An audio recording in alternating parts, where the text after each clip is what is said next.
субҳи рӯзи ҷумъа ходимони масҷиди Лал Шаҳбоз Қаландар аз рӯи анъана табл навохта мардумро ба ибодат даъват карданд, вале нирӯҳои амниятии воқеъ дар даромадгоҳ вуруд ба ибодатгоҳро манъ карданд.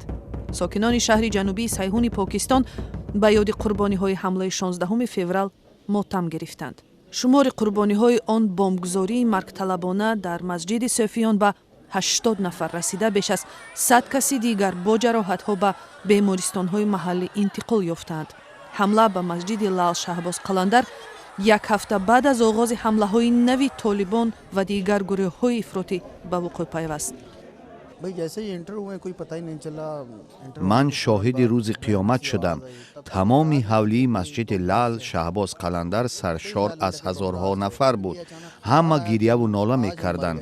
касе ба кӯмакам наомад. гурӯҳи даҳшатафкани ба ном давлати исломӣ масъулияти ин бомбгузории маргталабонаро ба дӯш гирифтааст.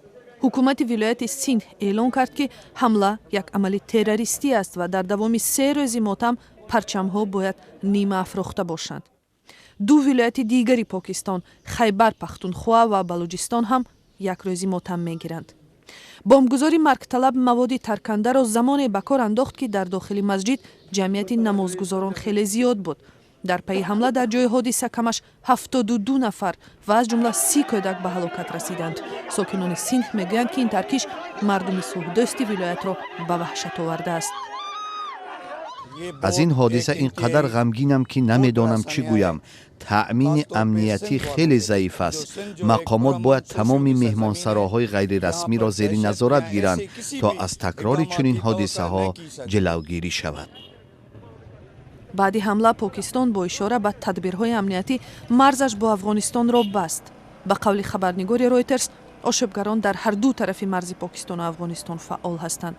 сарвазири Покистон Навоз Шариф ҳамла болои ақалияти Суфиёнро маҳкум кардааст.